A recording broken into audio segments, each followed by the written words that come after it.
Welcome back to the channel. Thank you for watching and thank you for liking my videos, and of course thank you for subscribing. I really do appreciate that. In this video I wanted to talk about incident 9, which is the infamous staircase incident, which to me is full of holes. I'm going to talk about it specifically in regard to the UK judgment, but also with reference to the testimony which came out at trial, which in my view is contradictory and reinforces the contradictions which is within the evidence that was heard in the UK trial, why the judge came to the decision, and why, with all respect to the learned judge, I disagree with that reasoning and decision. So let's start with paragraph 63 of the UK judgment, which sets out what the claimant's position and what the defendant's position, remember the claimant being Johnny Depp, the defendants being News Group Newspapers Limited and Dan Wootton. So remember that the defence is that which contains the allegations against Johnny Depp, and in this judgment it's referred to as the RAD, the re-amended defence. So that is set out at paragraph 63 as follows. It states that in March 2015, Amber Heard, her sister and Johnny Depp were in LA. After becoming enraged, they say, Johnny Depp began to destroy personal property. Now remember, this is the description of the allegations as set out in the official court statement of case, being the defence or the re-amended defence in respect of the staircase incident. It states as follows. Johnny Depp also hit Amber Heard hard and repeatedly. When Johnny Depp then lunged to hit Miss Heard again, pause, so this states that he's done it hard and repeatedly, then lunged at her to hit her again. Remember that order of sequence of events. Let's read on. So when, they say, he lunged to hit her again, Amber's sister placed herself between them to interrupt the fight. So let's pause there and walk through this step by step. The defendants say that Johnny Depp was hitting Amber Heard repeatedly.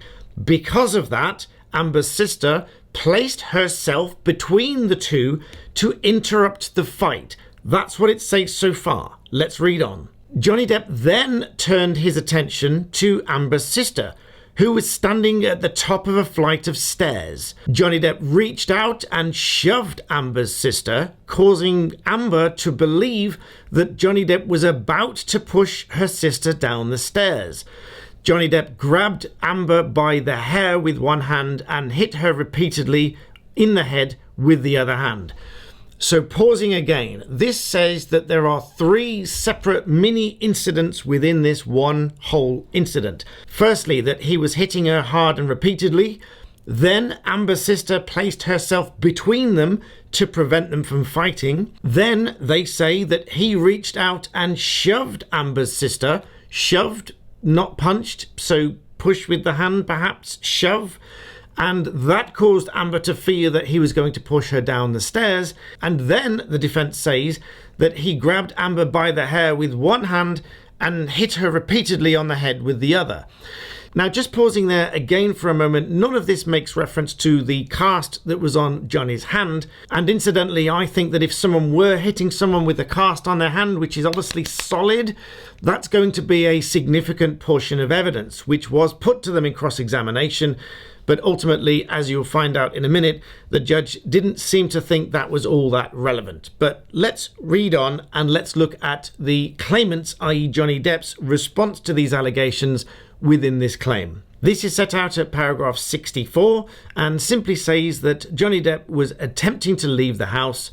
Amber Heard tried to prevent him, berating him in rage. Johnny Depp summoned help from Debbie and Travis McGivern, prompting them to arrive on the scene to intervene. Amber threw a can of Red Bull at Johnny Depp, striking him in the back.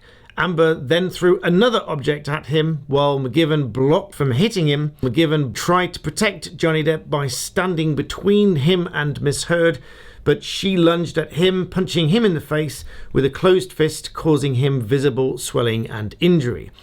Johnny Depp did not retaliate, but simply left the premises. Now, before we go to the section in the judgment, let's look first at the evidence submitted in the UK trial in the written statements by both Amber and Whitney respectively. Starting with Amber's testimony, this is taken from her first witness statement, paragraph 132, where she speaks of this incident and writes as follows. She says, "I also remember Johnny and I were shouting at each other, and at some point he started hitting me." So if they were shouting at each other, they should be in close proximity in each other's face, especially if he reached out and started hitting her, which she goes on to say, "At some point he started hitting me.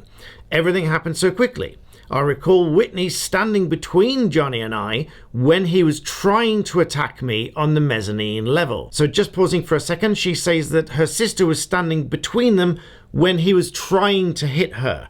Let's read on. "He pushed Whitney out of the way so he could reach me. She had her back to the stairs, and I remember being really scared she was going to fall down the stairs." So far, Amber said that they were shouting at each other. He was trying to hit her. Her sister was between them whilst he was trying to hit her, and Whitney had her back to the stairs.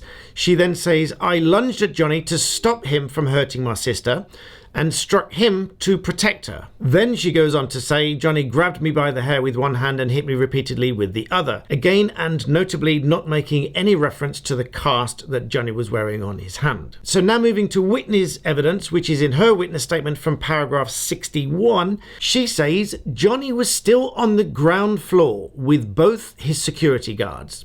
He was shouting and then started coming up the stairs towards us, yelling at us.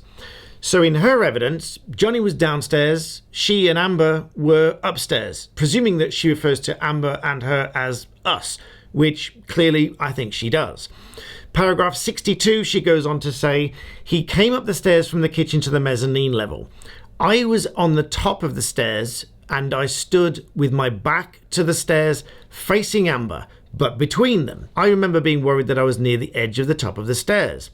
When he got to the top of the stairs, he was pulling me backwards." Pause. Note that she says pulling, not shoving, which is the opposite of what Amber says. A push or a shove is very different to being pulled, especially being pulled backwards, because you can't shove somebody from behind when they are in front of you on the stairs for them to fall backwards. Only pulling would work. So that's what she puts in her witness statement here. She says, "He was pulling me backwards so that he could get to Amber. I remember being scared because I was worried that I would fall backwards down the stairs." Again pausing, fall backwards, not being pushed backwards. So she says that Johnny Depp came up from downstairs, not having yet been in the vicinity of Amber Heard, remember. She says that he pulled her and she was worried about falling backwards down the stairs. She goes on to say, "Johnny reached out, shoved me out of the way to lunge at Amber, reaching out to try to hit Amber, but instead struck me, hitting me in the arm. Amber suddenly lurched forward and hit him and said, 'Don't hit my sister.' I didn't see exactly how Amber hit him, but it didn't seem especially hard, just enough for him to lose momentum." She goes on to say that there was a struggle with me stuck in the middle of it. Somehow I was pushed out of the way, and so on. Now I'm going to move back to the judgment, where the judge rehearsed some of this evidence and gave his findings and reasonings. And then after that, we're going to look at what was said in the US trial by both Amber and Whitney in respect of this exact incident. Reading from the judgment at paragraph 371 onwards, the judge says as follows. Amber says that she went to the next door apartment where her sister Whitney was staying. Amber says that she and Johnny Depp shouted at each other and at some point he started hitting me. She says that her sister stood between the two of them. She says that Whitney was standing at the top of the stairs. Amber says she was afraid that her sister was going to fall down the stairs. She says that she lunged at Johnny Depp to protect Whitney. Amber said that Johnny Depp grabbed her by the hair with one hand and hitting her repeatedly with the other. At paragraph 374, it was put to her in cross-examination that Johnny Depp still had his hand in plaster when this incident took place. She said that he hit both her and Whitney with the cast. Pausing there for a moment, this would, you would think, be a significant factor because a cast is hard plaster. If you hit somebody with a cast on your hand, it's going to hurt much more significantly. Let's read on. Amber agreed that she had not mentioned that in her case statement, but she had not included every detail about the incident. It was put to her that if Johnny Depp had hit her with the cast on his hand, that would be a primary feature which she would wish to record. I agree. She denied that was the case. She said that incident 9 occurred only a few weeks after her return from Australia, and in comparison with that incident, this was not a big deal. But pausing there for a moment, I would suggest that being hit in the face hard and repeatedly, as was said in the statements, that would be a big deal if someone's hitting you hard and repeatedly with the cast. Noting as well that hitting her with the cast only came out in cross-examination, but in conjunction with the other evidence, hard and repeatedly, even though the timings didn't match because obviously Johnny Depp was still downstairs at the time, so that didn't match anyway, but nonetheless, if he were hitting her hard and repeatedly with the cast, again, one would think that that is a significant impact.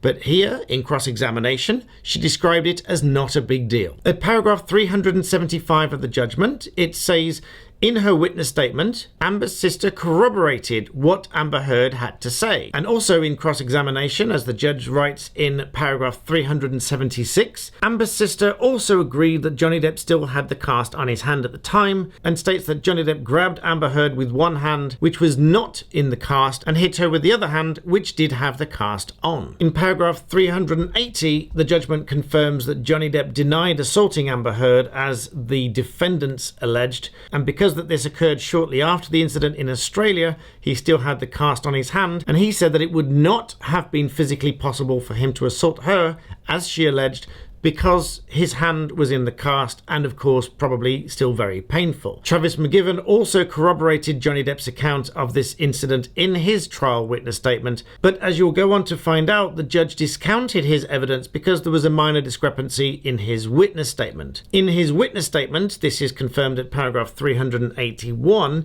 he said that when Miss Lloyd and I entered his residence, but in cross-examination he accepted that this was inaccurate because he went up to penthouse 3 alone, and that Amber Heard and Miss Lloyd had followed him. He said that that was when the argument had escalated. He said that he did not recall Johnny Depp hitting Amber Heard with his hand in the cast, and that Johnny Depp did not hit her at all. Ms. Lloyd, however, did not give evidence. However, there were a couple of text messages which, as we've discussed before, are hearsay. As a brief recap, hearsay evidence is permitted in civil trials in the UK, but is to be less credible and less reliable because it is hearsay. Hearsay, remember, is any statement not made in oral evidence, because it can't be tested under cross-examination, which is said to prove the truth of a matter stated. So these messages were hearsay and should have, according to the judge's own reasoning, been less reliable than the evidence given by Travis McGivern and the evidence given by Johnny Depp, as that was given in oral evidence in court. However, as you will find, this was another inconsistency in the application of the rules of evidence in respect to hearsay in the findings for this particular incident. Paragraph 383, Johnny Depp maintained that he'd done nothing violent to Amber Heard. Travis McGivern had maintained that there'd been a one-sided aggression, that being by Amber Heard. It was not correct that both of them had to be restrained. So assuming that you followed the evidence so far, the judge's findings in respect of this incident are as follows from paragraph 386. I regard the most reliable account of what took place as the text sent by Miss Lloyd. Remember, these are hearsay evidence talking backwards about an incident which happened previously. They were written very shortly after the events she is describing, and they are therefore a near contemporaneous account. Miss Lloyd was also independent of both Mr. Depp and Miss Heard. However, looking at the text messages and the contents therein, the judgment says that it is plain from the text that this argument was not simply a verbal argument, and that Miss Lloyd speaks of them getting violent again. So presumably both parties getting violent. And then that is confirmed in the judgment, saying that it is plain from what Miss Lloyd said in her text that there was violence on both sides, and that Amber had accepted that she punched Johnny Depp, But the judge says it was clear from Miss Lloyd's text that she was not the sole aggressor. And then under sub 5, the judge, in my respectful view, makes a bit of an assumption here by saying that, however, Miss Lloyd makes no mention of Johnny Depp being struck on the back with a can of Red Bull. Either this did not happen, or the force of the blow was so minimal that it was not worth Miss Lloyd referring to it. Either way, it is of no consequence. Now, I respectfully suggest that someone being hit with a thrown can of Red Bull is not of no consequence. And to make a daring observation about it, if it were the other way round, of course, it would never be described as something of no consequence. But let's read on. In respect of the cast, the judge says, whilst Amber did not mention the cast in her first witness statement for the proceedings, nor when questioned in any of her subsequent statements, she did refer to it in the declaration for the Virginia case, and in any event her omission to mention this aspect was, she said, because she did not in her witness statement include all the details. She said that in any event it was a minor incident by comparison with what had taken place earlier. But just pausing there again and going back to Amber's statement, it hardly sounds like a minor incident. Remember, being described as a minor incident was her excuse or reason for not having mentioned the cast previously. So she says it was a minor incident, therefore I didn't mention all of the details. But when we go back to her statement, remember at paragraph 132, she says that he'd pushed Whitney out of the way to try to reach me. She had her back to the stairs. I remember being really scared that she was going to fall down the stairs. Pause. I don't think it's a minor incident for someone to have allegedly attacked your sister and being really scared, as she put it, that they're going to fall down the stairs. I think that's quite serious. But let's read on with the recap. She says, I lunged at Johnny to stop him hurting my sister and struck him to protect her.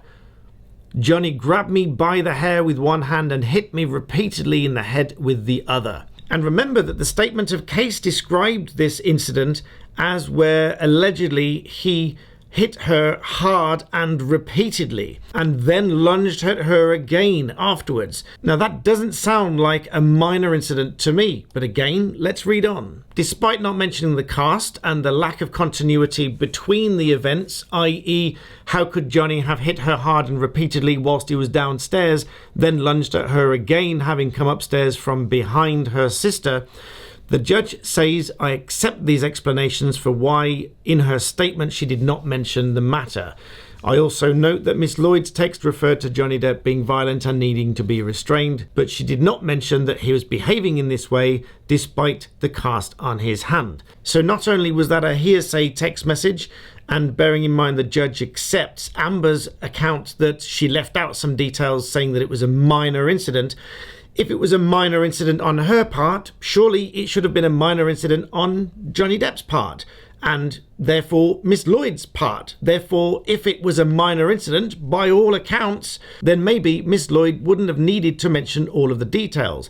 Nonetheless, the judge uses that as a reason to say that she didn't mention that he hit her despite the cast on his hand, as a reason to justify why Amber didn't mention the cast on his hand at all. When Amber's sister was asked about why she did not mention the cast in her evidence either, she explained that what was memorable about the occasion was that it was her first time to see him violent with her. And in short, the judge accepted that Johnny Depp did do this, finding that Amber did not throw the can of Red Bull, and that while she did accept hitting him, that it was in self-defense. And finally, discounting McGivern's evidence on the basis that there was a minor discrepancy in his statement, which he didn't really have an explanation for. Now, for those that are familiar with proceedings, very often solicitors will write up statements taken from the evidence from witnesses, but if there are any inconsistencies, they can and should be put to the witness. And in any event, if there's a discrepancy in his statement, there are certainly discrepancies in Amber's and her sister's statements. And so ultimately, both should have the same approach. But now let's jump to the testimony given in the US trial to see how this sounded as it was given in court. And I just see my little sister with her back to the staircase, and Johnny swings at her, and I... So pausing straight away, Johnny swings at her. So now we've got in the US trial, she says Johnny swings at her sister. Swings by anyone's account is swinging your arm around like this. That's a swing. It's a punch by swinging, if you like. Whereas, remember, in witness statement, she says that he was pulling her backwards. So pulling is very different from a swing. And in Amber's statement, she says that he pushed her. So which is it? Is it a swing? Is it a punch? Or is it a pull? Because Amber has now given many different accounts. She says that he pushed her in the witness statement and now says that he swung at her, whereas Whitney in her statement in the UK trial said he was pulling her backwards. Let's listen on. Her, and I don't even wait for any other, I don't hesitate, I don't wait, I just in my head instantly think of Kate Moss and the stairs, and I swung at him. So pausing there, few interesting points there. First of all, you'll notice Ben Chu's gleeful reaction because Amber brought up Kate Moss, who of course was called as a rebuttal witness to rebut this evidence and ultimately said that never happened. And then Amber again accepts that she swung at Johnny Depp at that point. But bearing in mind, Amber and her sister both at the top of the stairs, and by all accounts, he was coming from up the stairs. But in her witness statement, again, it didn't really corroborate with that. So in summary, I find the evidence wholly inconsistent. I do not find that the evidence given in the US trial corroborates what they've given in the UK trial. Quite the reverse. There are a number of different accounts, a number of different inconsistencies. And in my view, that is why the jury found in the verdict the way that they did. In my opinion, the jury found that all of this was lies, possibly even perjury, which could be tried in the UK and in the US because this evidence is wholly inconsistent.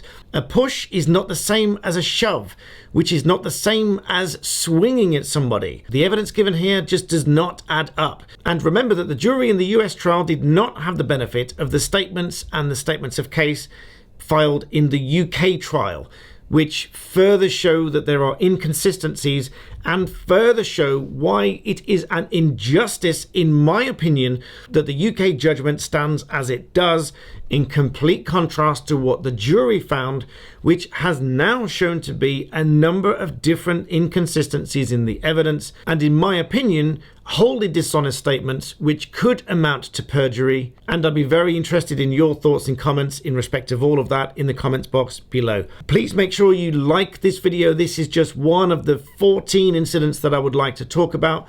Make sure you subscribe and shout me out to other channels. I'm very grateful to Andy Signal having me on Popcorn Planet to talk about things on his channel. I'd be happy to do the same for other channels, so please do hit them up for me. Please do remember to subscribe. I really do appreciate all of that. And of course, thank you for watching.